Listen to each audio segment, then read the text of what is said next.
में तैयार है बात करने के लिए संबित पात्रा मेरे साथ हैं। बीजेपी का ऑफिशियल रिएक्शन देने के लिए डॉक्टर अजय आलोक है, सुरेंद्र राजपूत है कांग्रेस पार्टी के प्रवक्ता और अनुराग भदौरिया है प्रवक्ता समाजवादी पार्टी के। संबित पात्रा, ये क्या हो रहा है?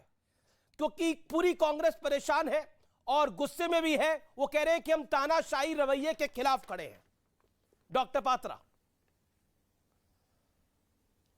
ये क्या हो रहा है? ड्रामा हो रहा है और क्या हो रहा है? देखिए, कानूनी कार्यवाही हो रही है।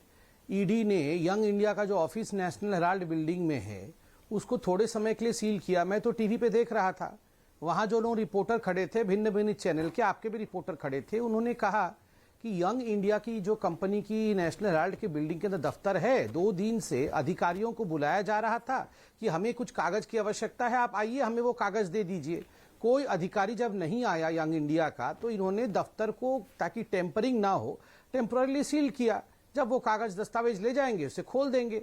मगर उसके एवज में जिस प्रकार से कांग्रेस पार्टी, आपने पहले भी देखा था जब सोनिया जी और राहुल जी को बुलाया गया था इंट्रोगेशन के लिए, उस समय किस प्रकार से लेकिन टायर अभी जलाना, आपने हमारे संवाददाता को सुना जो कांग्रेस को लंबे समय से कवर कर रहे हैं कि उनके कुछ नेताओं को शंका हुई कि आप ईडी की कार्रवाई 10 जनपद और राहुल गांधी के निवास स्थान पे भी कर सकते हैं, कांग्रेस ऑफिस में भी कर सकते हैं। इतना पुलिस बल क्यों तैनात कर दिया गया? अरे वो सुरक्षा के लिए भी हो सकता है ना। अगर वहां पर हुड़दंग मचता, वहां पर बहुत सारे लोग इकट्ठे हो जाते, तो सोनिया जी और राहुल जी को भी, उनकी भी सुरक्षा के ऊपर कहीं ना कहीं चूक होने की संभावना होती है। पुलिस ये सब एहतियातन करती है। आप तो बोल रहे हैं बैरिकेड हटा दिया है, एहतियातन ये सब करती है पुलिस। दूसरी बात है, घर के बाहर अगर कोई ईडी का आदमी आता है या कोई सीबीआई वाला चलता है, हम और आप तो डरते नहीं है। ये क्यों डर जाते हैं कि हमारे घर में घुस जाएंगे, ये हमें पकड़ लेंगे, ये हमारी जांच कर लेंगे? इसमें इतनी डरने की कोई बात नहीं है। आप तो पाक साफ है, आप तो कहते हैं कि हम तो पाक साफ हैं। देखिए, ये जितने वकील आज प्रेस कॉन्फ्रेंस कर रहे हैं, अच्छा कपिल सिब्बल चले गए हैं, बाकी जो 2-3 वकील बचे हुए हैं इनके, ये सारे गए थे सुप्रीम कोर्ट। ये सारे सुप्रीम कोर्ट में जाकर इन्होंने कहा था नेशनल हेराल्ड केस में कोई मेरिट नहीं है, इसको क्वैश कर दिया जाए, इसको खारिज कर दिया जाए। सुप्रीम कोर्ट ने सारा विषय पढ़ने के बाद कहा, no the case seems to have merits and you will have to face trial. अंग्रेजी में लिखा था, मैंने अंग्रेजी में कहा कि आपको ट्रायल फेस करना पड़ेगा। केस में मेरिट लगता है तो ट्रायल फेस करना पड़ेगा, इसमें तब परेशान होने की क्या बात है? सुरेंद्र राजपूत, ये पहला बीजेपी का ऑफिशियल रिएक्शन आया है। वो कह रहे हैं कि ये सुरक्षा, अगर पुलिस बढ़ी है तो वो आपको सुरक्षित रखने के लिए भी तो बढ़ सकती है पुलिस। आपको क्यों लग रहा है कि ये पुलिस बार्जिन करेगी, ईडी बार्जिन करेगी सोनिया जी के निवास स्थान पर या राहुल जी के निवास स्थान के ऊपर? पॉइंट नंबर 2, क्या आपको लगता है, क्योंकि आजादी का ये अमृत काल चल रहा है और आज तो तिरंगा यात्रा भी हमने देखा किस तरह से सांसदों ने निकाली, क्या उस बेला के अंदर कांग्रेस एक विक्टिम कार्ड खेल रही है जैसा बीजेपी आरोप लगा रही है? अमीश भाई, 2 मिनट के लिए आप एक मशहूर प्रस्तोता से एक आम इंसान बन जाइए, कांग्रेसी मत बनिए। आपका जो जवाब वो हमारा जवाब, हमें आपके ऊपर भरोसा है। हमने कहीं कोई आदमी इकट्ठे किए हो, किन्हीं को आह्वान किया हो, कुछ किया हो, आप बता दीजिए हमें। हमने तो सिर्फ जिस समय अनयूजुअल तरीके से आप बैरिकेटिंग बढ़ा रहे हैं, अनयूजुअल तरीके से सुरक्षा बलों को बढ़ा रहे हैं, अनयूजुअल तरीके, जिसकी भी सुरक्षा दी जाती है उसको पहले बताया जाता है ना। संबित पात्रा तो बड़े सीधे इंसान है, बड़े अच्छे इंसान है, ये तो कुछ जानते ही नहीं है, ये तो कह रहे हैं सुरक्षा व्यवस्था, और अब कुटिल तरीके से मुस्कुरा भी रहे होंगे। सच बात यह है संबित भाई, समय बदलता है और जब समय बदलता है तो समय के चक्र में सब पड़ते हैं। आप जिस तरीके से आपातकाल लगा रहे हैं, आप जिस तरीके से डरा रहे हैं, आप जिस तरीके से धमका रहे हैं, जब हम अंग्रेजों से नहीं डरे 90 साल लगातार आजादी लेकर के माने, तो भाई अंग्रेजों के गुलामों से और अंग्रेजों के जो पिट्ठू थे उनसे हम क्या डरेंगे? कतई नहीं डरने वाले।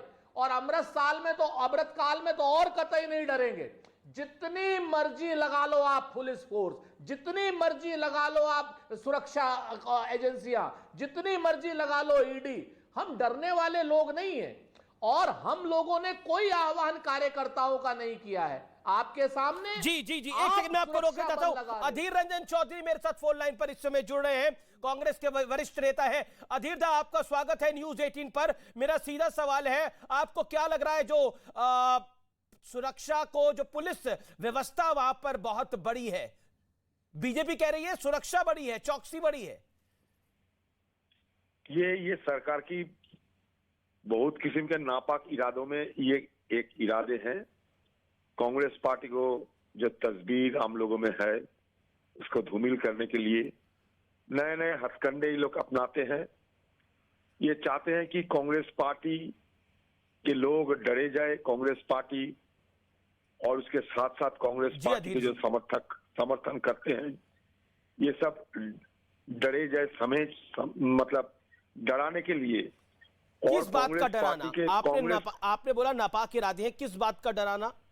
नापाक इरादे ये है कि कांग्रेस पार्टी को आम लोगों की निगाहों में कांग्रेस पार्टी को छोटा करना, कांग्रेस पार्टी की छवि को धूमिल करना, और इसके चलते ये सारे ईडी को इस्तेमाल करते हैं। सिर्फ हमारे खिलाफ ही नहीं, हिंदुस्तान में कई जगह ऐसा कर रहे हैं। ये मोदी सरकार की एक ही लक्ष्य ये है, मकसद यही है कि सिर्फ कांग्रेस मुक्त हिंदुस्तान नहीं बल्कि विरोधी मुक्त हिंदुस्तान बने, और इसके चलते वो किसी को नहीं बख्शाते हुए और सारे अधीर रंजन चौधरी, लेकिन अभी तो पुलिस का बंदोबस्त बड़ा है। हमारे साथ बीजेपी के प्रवक्ता ने अभी रिएक्शन दिया, उन्होंने बोला वो सुरक्षा भी हो सकती है। बीजेपी के प्रवक्ता संबित पात्रा ने बोला वो सुरक्षा भी हो सकती है। इसलिए बड़ा पुलिस को पूछताछ कर लीजिए। पुलिस हुआ है, हर बात में पुलिस कांग्रेस पार्टी ऑफिस में जाते लगता है कि कांग्रेस पार्टी ऑफिस कोई मतलब टेररिस्ट की कोई मतलब ऑफिस है।